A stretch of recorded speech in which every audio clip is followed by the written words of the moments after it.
Hello guys, it's November 29 at today nga pupunta nga kami sa Maynila para nga mamasyal sa mga museum doon at sa Intramuros. Dahil nga nag-iatong kaibigan kong hindi naman kagandahan na inaantay ko. Oo.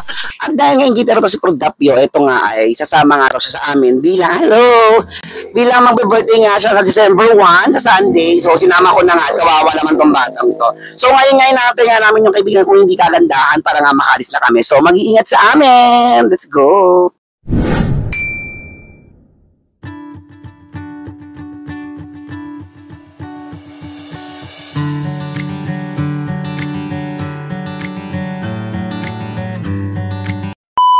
Ayan guys, nakita na nga kami ng kaibigan ko. Ang gigigil ako.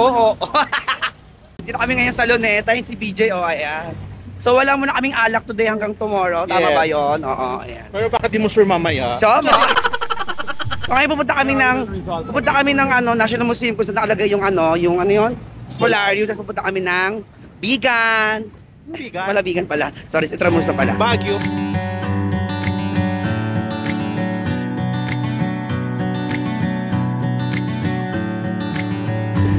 Hi, BJ! BJ, hi! Hello! Ito ka pala. Uy, gagam kasama tayo! And guys, kasama ko yung kaibigan ko at ito nga, pumipila kami sa ayuda. 8,000. Yes, 8,000. Oh, ano, sino ka dyan? Ha? Oh, yes, oo nga. Sa museum mo na makikita. Sa museum mo na makikita si Liberty, oo. Bakit ni Liberty sa personal? Pagpasok namin ng ng National Mall, lamig-me, di ba? Parang come on, there's so much fun here as baka bawal maingay. Bawal maingay.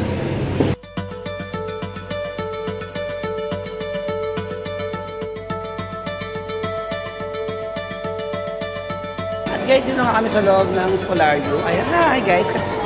Ayan, nag-picture na kami dito nga guys ang Espolario.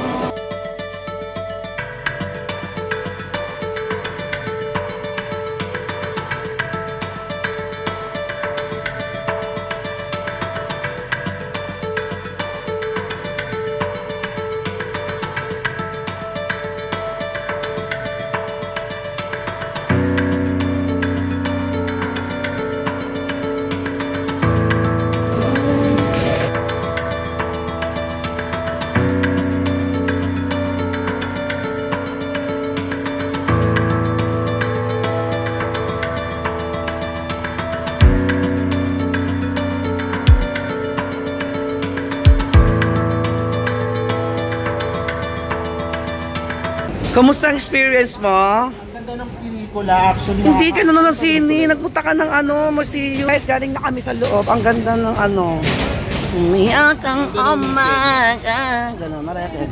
Hanapin namin ngayong si Lolong, kung asan si Lolong. Kung lalabas si Lolong ngayon. Pas ba si Lolong? Ay, hindi ba dito? Akala ko dito.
Hi guys, so this is my first time na pumasok sa Port Santiago. Ayan, again with RG, ayan, saya-saya. Yes. So ito yung 2 days namin. 2 days? 2 days na talaga. Hindi ba na 2 days?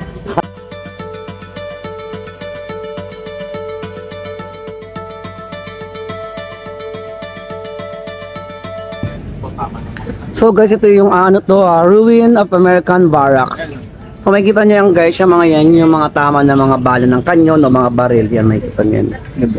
Grabe, wasak na. So makikita niyo yung loob guys, may mga bakal na sinusuporta na yan kasi para hindi gumuho. So makikita mo din dito na kinulong dito si Senator Elpidio Peña Yan, kinulong for 16 days in 1943. Oh, di ba? Yung panahon na to ng mga Hapon. Mga panahon ng hapon. Ayan guys, tignan niyo